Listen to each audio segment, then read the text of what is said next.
नमस्कार. हिंदुस्तान पोस्टच्या विचार मंथन मी डॉक्टर उदय निरगुडकर या विशेष मालिकेच्या आजच्या भागामध्ये मी हर्षद वैद्य आपल्या सर्वांचं मनपूर्वक स्वागत करतो. महाराष्ट्र विधिमंडळाचं पावसाळी अधिवेशन सुरू झालेलं आहे. या अधिवेशनाच्या पहिल्याच दिवशी माननीय उपमुख्यमंत्री एकनाथ शिंदे यांनी एक विधान केलं होतं की हा फक्त ट्रेलर आहे, अजून धक्के बसायचे आहेत. याला पार्श्वभूमी होती की उबाडामधले 6 खासदार हे त्यांचा पक्ष सोडून यांनी एकनाथ शिंदेच्या शिवसेनेमध्ये प्रवेश केला होता. ही या सगळ्याची पार्श्वभूमी होती आणि तो धक्का बसायचा दिवस उजाडला. आज कुणाच्याही ध्यानी मनी नसताना थेट इतके दिवस उद्धव ठाकरेंचे अतिशय निष्ठावंत, अतिशय जवळचे समजले जाणारा सचिन अहिर यांनी एकनाथ शिंदेच्या शिवसेनेमध्ये प्रवेश करून थेट विधान परिषद उपसभापतीच्या निवडणुकीचा अर्जही भरला. हे सगळं महाराष्ट्राच्या राजकारणामध्ये जी उलथापालथ होतीये ही नेमकी का होतीये? उद्धव ठाकरे यांच्या पक्षाला जी गळती लागली आहे ती थांबायचं नावच घेत नाहीये. मग उद्धव ठाकरेंचं नेमकं चुकतंय काय आणि महाराष्ट्राचा राजकारणाचा प्रवाह हा नेमका कुठल्या दिशेला जातोय? या सर्वच प्रश्नांची चर्चा आपल्याला करायची आहे आणि त्यासाठी आपल्यासमोर उपस्थित आहेत उदय निरगुडकर सर. सर, आपलं मनपूर्वक स्वागत. नमस्कार सर, मला पहिलाच प्रश्न तुम्हाला असा आहे की एक सामान्य पत्रकार म्हणून, एक सामान्य नागरिक म्हणून हे सगळंच आमच्यासाठी थोडंसं अनाकलनीय आहे.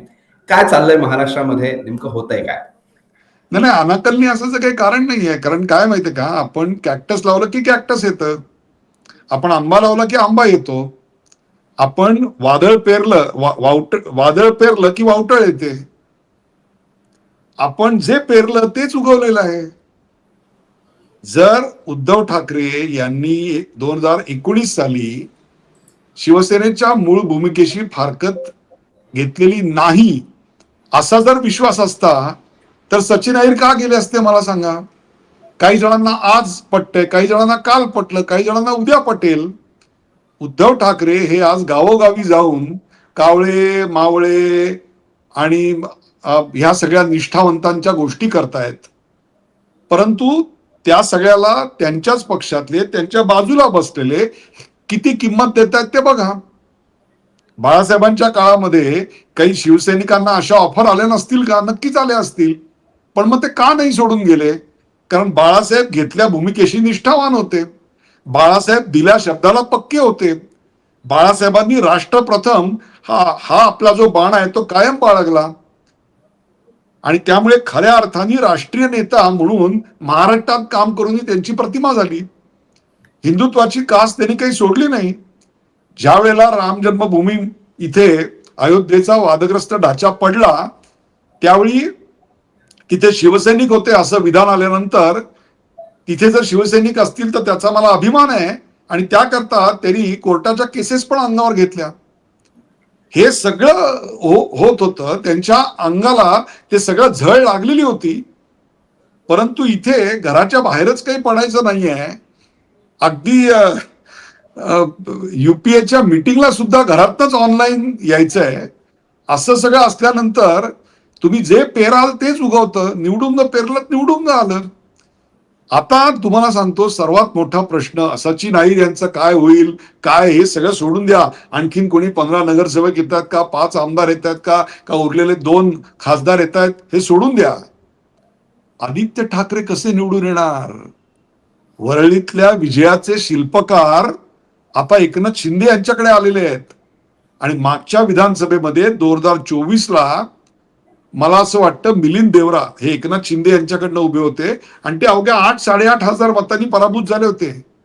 तिकडे मनसेच्या संदीप देशपांडेंना 19,000 मतं होती, वंचित बहुजनला 2,500-3,000 मतं होती. म्हणजे उद्या जर स्ट्रेट फाईट झाली तर आदित्य ठाकरे यांना आता निवडून येणं कठीण होणार आहे. एक तुम्ही लक्षात घ्या नेमकं आता काय होतंय ते. त्यामुळे शिवसेनेचं अस्तित्व याच्यावरच प्रश्नचिन्ह आता निर्माण होणार आहे आणि याचं कारण असं आहे की आपल्याकडे साठी शांत करतात. इथे साठीला शांत केलेली आहे शिवसेना, कळलं का? साठीला शिवसेना शांत झालेली आहे. हेच आता नेमकं घडताना आपल्याला दिसतंय. त्यामुळे जे पेरलं ते उगवलं एवढाच त्याचा अर्थ आहे. तुम्ही तुमच्या आताच्या प्रश्नाच्या उत्तरामध्ये बरेच मुद्दे मांडले. त्यातल्या प्रत्येक मुद्द्यावरती आपण सविस्तर चर्चा करू. त्यातला पहिला मुद्दा म्हणजे की सचिन अहिर यांनी हा पक्षप्रवेश केलेला आहे. त्यांनी एकनाथ शिंदेच्या शिवसेनेकडनं त्यांनी उमेदवारी अर्ज सुद्धा भरलाय विधान परिषद उपसभापती पदासाठी. एक सचिन अहिर यांचा पक्षप्रवेश हा किती कायदेशीर ठरला जाईल? कारण त्याला आदित्य ठाकरेंनी पत्रकारांशी बोलताना सांगितलं, आम्ही सर्व गोष्टी आधी करणार आहोत, कायदेशीर सगळ्या बाबीत आम्ही पूर्ण करणार आहोत आणि ऍक्शन घेणार, असं त्यांनी सांगितलेलं आहे. नेमकं काय होईल? त्यांना पक्षांतर बंदी कायदा त्यांना लागू होईल का आणि सगळ्या गोष्टी काय असतील? एक मिनिट, मला आता मी प्रश्न विचारतो, तुम्ही उत्तर द्या, तुम्हाला तुमचं उत्तर मिळेल. सचिन अहिर हे कुठल्या पक्षावर निवडून आले? त्या पक्षाचं नाव काय? कुठल्या पक्षावर? काय कुठल्या पक्षावर? शिवसेना. आता त्यांनी अर्ज भरलाय तो कुठल्या नावाने भरलाय? शिवसेना. उत्तर मिळालं? बरोबर. त्यांनी राजीनामा द्यायची गरज आहे? त्यांनी शिवसेनेतर्फे अर्ज भरलेला आहे. बरोबर. त्यांनी शिवसेनेतर्फे अर्ज भरलेला आहे, त्यामुळे त्यांना पक्षांतर विरोधी पक्षांतर बंदीचा कायदा लागू होणार नाही. आणि सचिन अहिर हे काही दूधखुळे नाही आहेत, आज नाही आलेले राजकारणात. राजकारणातले सगळे टक्के टोणपे या माणसांनी भोगलेले आहेत. 12 गावचं पाणी प्यायला गडी म्हणतो ना आपण, तसा हा पैलवान गडी आहे. मनी आणि मसल दोन्ही तगडा आहे. आणि दुसरी गोष्ट म्हणजे पूर्ण भ्रमनिरास झाल्याशिवाय माणसं जात नाहीत. शेवटपर्यंत आपल्या विचारांची निष्ठा दाखवायचा प्रयत्न करतात. पण इथे काय झालंय? इथे ज्यांनी निष्ठा आपल्या उराशी बाळगायच्या त्यांनीच त्या उधळून लावल्या आहेत. 2029 साली आपण आणि आपलं राजकीय भविष्य याच्याविषयीचं प्रश्नचिन्ह त्यांच्या डोळ्यासमोर आहे. त्यामुळे त्यांनी जर हा निर्णय घेतला असेल तर त्यांचं काय चूक आहे? आणि एकनाथ शिंदे यांना आजही तुम्ही त्यांच्याशी नरमाईची भाषा करायची, तर आजही तुम्ही त्यांच्यावर काय प्रकारची टीका करताय? संजय राऊत काय प्रकारचे सत्कार करतायत? कालपर्यंत तुमच्या खासदारांबद्दल तुम्ही काय बोलत होतात आणि आज तुमच्याकडून सोडून गेल्यानंतर तुम्ही जी भाषा वापरतायत, बंदुका काढून दाखवतायत, पिस्तुली काढून दाखवतायत. आता फक्त हँड ग्रेनेड आणि AK-47 दाखवायची बाकी आहे. AK-50 काय असते ती, ही सगळी दाखवायची बाकी आहे. ही शिवसेनेची भाषा आहे का भकार आणि मकाराची? आणि पुन्हा हे एडिट करू नका. हे न आवडणारा शिवसैनिक आता खूप मोठ्या प्रमाणात आहे, लक्षात ठेवा. ही आमचीच भाषा आहे, ही आम्ही अशीच बोलून दाखवतो. मग एकनाथ शिंदे म्हणले आमची करायची पद्धत आहे, तुम्हाला आवडते का बघा, म्हणून त्यांनी करून दाखवलं. पायाखालची चादर खेचली तरी आम्हाला कळत नाहीये. आम्ही मोदींवर टीका करतो, फडणवीसांचं काय होणार याची टीका करतो. फडणवीस दिल्लीला जाणार का? फडणवीसांचं स्थान धोक्यात. अरे तुझा पक्ष धोक्यात आलाय साहेब. साहेब तुमचा पक्ष धोक्यात आलाय ते बघा. देवेंद्र फडणवीस त्यांचं बघायला सक्षम आहेत. भारतीय जनता पक्षाचं जे काही व्हायचं असेल ते बघून घेतील. आता आपण आपल्या पक्षाचं बघूया, ज्याच्यावर मराठी माणसांनी निरातिशय प्रेम केलं आणि 4-5 दशकं मराठी माणूस ज्याच्या मागे अक्षरशः एकलव्याचा अंगठा देतो तसं आपल्या आयुष्याचं मत देऊन उभा राहिला, तो आज तुमच्यापासून का दूर जातोय? सगळ्या चुका सोडून गेलेल्या माणसांच्या आहेत का? प्रत्येक माणूस काय ED CBI मुळे गेलेला आहे का? मग जर एवढ्या सगळ्या माणसांच्या मागे ED CBI होती, तर मग तुम्ही काय फक्त ED CBI ज्यांच्या मागे लागू शकते अशांचे बायोडाटा बघून त्यांना तिकीट दिलीत का? मग निष्ठावंत जो सैनिक आहे, ज्यांनी लाट्या काट्या खाल्ल्या, जो घरोघरी जाऊन आजही प्रचार करतो, त्याला तुम्ही वाऱ्यावर मग का सोडलात? असा प्रश्न निर्माण होतो. शून्यातून विश्व निर्माण करायची ताकद ही फार कठीण गोष्ट आहे. मला एक प्रसंग आठवतोय, जेव्हा 1984 साली लोकसभेच्या निवडणुका झाल्या आणि भारतीय जनता पक्षाचं पानिपत झालं, अक्षरशः धुव्वा उडाला. त्यावेळेला प्रतिक्रिया व्यक्त करताना अटल बिहारी वाजपेयी काय म्हणाले माहितीये? अटल बिहारी वाजपेयी म्हणाले, हम 2 हैं और वो 415. अब हम इसके नीचे नहीं जा सकते और वो इसके ऊपर नहीं जा सकते. अब फासला कम होगा.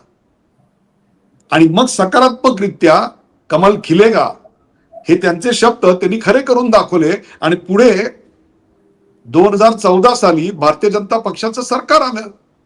या मधल्या काळात भाजपचे किती जण सोडून गेले? 2 होते म्हणून. त्यावेळी काँग्रेस तर 415 वर होती. हे वैचारिक अधिष्ठान, याला म्हणतात कार्यकर्त्यांमध्ये आपला विचार रुजवणं. परंतु इकडे बाळासाहेबांच्या काळामध्ये आणि आत्ताच्या काळामध्ये शिवसेना याच्यामध्ये पूर्ण फरक आहे. या 2 भिन्न शिवसेना आहेत. ती जान असणारी शिवसेना होती, आता अजान भरवणारी शिवसेना आहे. हा दोहोंमधला फरक आहे, तुम्ही लक्षात घ्या. त्यामुळे सचिन अहिर यांनी या लिगल गोष्टींचा विचार केला नसेल असं तुम्हाला वाटतंय का? त्यांनी याचा पूर्ण विचार केला असेल, कायदेशीर सगळी सल्ला मसलत निश्चित केलेली आहे आणि त्याच्यातून त्यांनी हे पाऊल उचललं. सर, मगाचपासून आपण उद्धव ठाकरेंबद्दल चर्चा करतोय की उद्धव ठाकरे घरातनं बाहेर पडत नव्हते, कार्यकर्त्यांना भेटत नव्हते, अशा पद्धतीच्या गोष्टी सांगितल्या जातात.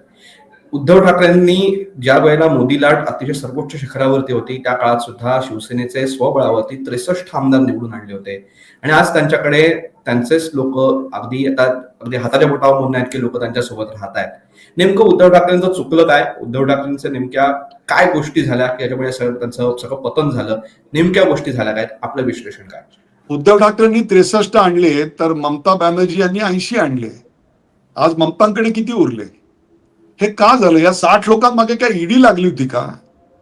या सगळ्यांना ममता बॅनर्जींच्या पक्षातल्या तृणमूल काँग्रेसच्या आमदारांना, खासदारांना तिडीक आली होती ती अभिषेक बॅनर्जी यांची. अभिषेक बॅनर्जी आल्यानंतर ममता बॅनर्जींनी सगळ्यांना उठून उभं राहून त्यांना अभिवादन करण्याची सक्ती केली. हे त्यांना आवडलेलं नव्हतं. अभिषेक बॅनर्जीची अवमान्यता, अरेरावी ही केवळ दहशत म्हणून मान्य केली होती. त्यामुळे गोंडागोळत सगळे पुढे उभे होते आणि अशा खुशमस्करांच्या गर्दीमध्ये तुम्ही राहता आणि सर्वसामान्य कार्यकर्त्यांच्या कडे राहत नाही. तुमचं मुस्लिम लांगूर चालन, घुसखोरांचा हात आणणं, त्यांना या देशाचे नागरिक बनवणं हे सगळं अमान्य होतं. पण कालपर्यंत त्यांची बोलायची हिंमत नव्हती. आज जेव्हा ती दहशत दूर झाली, तुमची सत्ता येणार नाही असं कळलं, तुम्ही विरोधी पक्षात आहेत असं कळलं आणि तरी देखील अभिषेक बॅनर्जींची सत्ता कायम राहणार आहे, तोच पक्षाचा सर्वेसर्वा असणार हे लक्षात आल्यानंतर संधी मिळता क्षणी पत्त्याचा एखादा बंगला पडावा तसं तृणमूल काँग्रेस तुटून पडलं. तेच आत्ता शिवसेनेचं होत आहे. कालपर्यंत जे तुमच्या बरोबर होते, अगदी आता परवाच्या सभेमध्ये सुद्धा तुमच्या बरोबर होते, ते एका क्षणात तुम्हाला सोडून गेले. आणि ते जे म्हणतायत की हा ट्रेलर आहे, असे किती ट्रेलर आहेत? ट्रेलरलाच एवढा मोठा धक्का बसतोय तर पूर्ण पिक्चर एकनाथ शिंदेने दाखवलं तर काय धक्का बसणार आहे? आता तरी कृपया संजय राऊत यांना त्यांच्या भाषेविषयी आम्ही जाणीव करून देणार आहोत की नाही शिवसेना म्हणून, हा प्रश्न आहे. तुम्ही जरा दहशत बाजूला करून शिवसैनिकाला विचारा की खरोखरच तुम्हाला ही भाषा चालतेय का? गुवाहाटीला गेलेले बळी द्यायला रेडे पाठवलेत आणि ज्या महिला आमदार निघून गेल्या त्यांचा उल्लेख आपण काय केला? ठीक आहे, तुमच्या त्यांचं नाही पटलं, छोड दो, तुम अपनी अपनी पार्टी बना दो. पण तुम्ही जे उद्गार काढलेत हे सगळं कुठेतरी साचत जातं आणि जेव्हा भविष्याविषयी आम्हाला अंधकार वाटायला लागतो आणि मूळ तत्वापासून दूर गेलेल्या याची जाणीव होते, त्यावेळेला आपण दिसेल तो सहारा पकडतो. आणि इकडे तर एकनाथ शिंदे की जे त्या मौक्याला हजर असणार नाही तर दुसरं काय, त्यांनी या मौक्याचा बरोबर फायदा उठवला. त्यामुळे एकनाथ शिंदे यांनी फोडलं म्हटल्यापेक्षा सचिन अहिर यांना जायचं होतं. फक्त एकनाथ शिंदे यांनी त्यांना सांगितलं ठीक आहे, मी प्रत्यंच्यात आणलेली आहे, तुमचा बाण आणून लावा, आणि तो काळजात घुसला. सर, पण या सगळ्यामध्ये उद्धव ठाकरे जिथे ते सभा घेत आहेत तिथे ते त्यांचं वाक्य एक कॉमन आहे की हे ऑपरेशन टायगर नसून ऑपरेशन देवेंद्र फडणवीस आहे. देवेंद्र फडणवीसांचे पंख छाटण्याचं काम पद्धतशीरपणे सुरू झाले भाजपमध्ये, असा आरोप ते वारंवार करतायत. हे नेमकं काय आहे? ह्याच्यात नेमकं तथ्य काय आहे? खरंच असं होतंय का?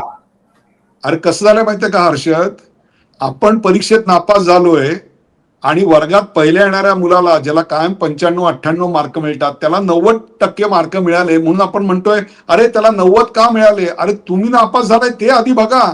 देवेंद्र फडणवीस त्यांचं भविष्य त्यांचं बघून घ्यायला ते समर्थ आहेत. त्यांनी एकट्याच्या ताकदीवर 123 आणून दाखवले. भारतीय जनता पक्षाने मोदींच्या नेतृत्वाखाली ते करून दाखवलेलं आहे. त्यामुळे आता या क्षणाला आपण 4 विषयात नापास झालोय त्याचा विचार करायचा आहे का वर्गात पहिला येणारा मुलगा हा 2 विषयात कमी मार्क पडलेत त्याला अपेक्षेपेक्षा, नेहमी गणितात 100 पैकी 100 पडतात, यावेळी 98 पडलेत, याच्याबद्दल आपण त्याला जाब विचारणार का आपल्याला भोपळा मिळाला ते बघणार? आधी सांगा.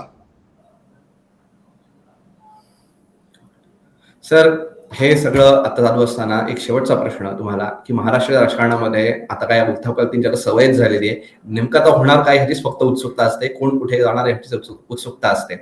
नेमकं महाराष्ट्राचं राजकारण आता कुठल्या दिशेला चाललंय, महाराष्ट्र राजकारणामध्ये आता पुढे काय होणार, महाराष्ट्राच्या राजकारणाची दिशा पुढची काय असेल, आपलं विश्लेषण काय? यादव संहार हा जर तुम्ही महाभारतातला सगळा जो कथा प्रकार आहे तो जर काढून पाहिलात तर असं लक्षात येईल कोण कुठे कोणासाठी काय काहीही सांगता येत नाहीये. आणि आता शिवसेनेमधून कालपर्यंत म्हणजे बुलेटिन असताना न्यूज बुलेटिन ते आधी पहिले लावलं जातं, तुम्हाला माहितीये त्याची स्क्रिप्ट लिहिलं जातं आणि मग तो अँकर वाचतो. त्या दरम्यानच्या काळात माणसं पक्ष बदलत आहेत, अशी परिस्थिती आहे. तुम्हाला सांगतो आता इतकं गतिमान झालेलं आहे, म्हणजे वन डे मॅच तर सोडून द्या, T20च्या खाली जर काही असेल ना, म्हणजे T5 वगैरे असेल ना, तेवढ्या गतिमान हे सगळं झालेलं आहे. आणि हे जे पेरलंय ना तेच उगवतंय, तुम्हाला मी सांगतो. पण आज मी एक वॉर्निंग देऊन ठेवतो, अशा प्रकारे आपण इन्कमिंग करतोय, पण जे पक्षाचे मूळ निष्ठावंत आहेत, ज्यांनी एकनाथ शिंदे यांच्या बरोबर पहिल्यांदा उठावात त्याग केलेला होता, त्यांना जर एकटेपणाची जाणीव निर्माण झाली, त्यांना जर आपल्याला सापत्न भावाची वागणूक मिळते असं वाटलं आणि त्यांना पर्याय उपलब्ध झाला, तर जी आत्ता तुम्ही पेरताय त्याचं फलितही येऊ शकतं. परंतु एकनाथ शिंदे अतिशय चाणाक्ष आहेत, त्यांना एका क्षणात अंदाज येतो बदललेला वारा काय येते आणि त्याहीपेक्षा आपल्या सहकार्याचं मन काय येते. त्यामुळे ते आपल्या पक्षात ते होऊ देणार नाहीत आणि देवेंद्र फडणवीस ते आपल्या पक्षात होऊ देणार नाहीत याची मला खात्री आहे. पण आज मात्र एक आहे की आपल्याकडे साठीला साठी शांत करतात. आज शिवसेनेनी आपल्या हिरक महोत्सवाला साठी शांत नाही तर साठीला शांत केलेली आहे.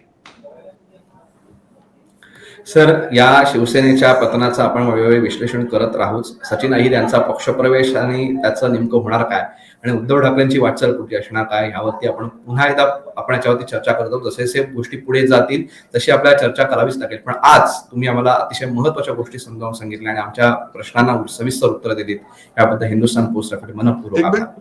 काय कॉन्फिडन्स आहे तुम्हाला, पुन्हा चर्चा करावी लागेल म्हणजे पुन्हा आणखीन एक सचिन अहिर होतील याची तुम्हाला सुद्धा खात्री आहे. धन्यवाद.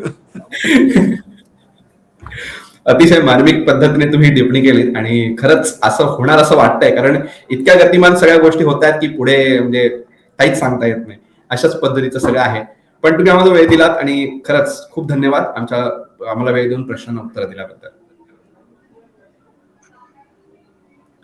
तर आजच्या भागामध्ये आपण सचिन अहिर यांचा जो धक्कादायक पक्षप्रवेश झालेला आहे, उबाठामधनं त्यांनी एकनाथ शिंदेच्या शिवसेनेमध्ये प्रवेश करून थेट विधान परिषद उपसभापती पदापर्यंत बराचसा उमेदवारी अर्ज दाखल केलेला आहे.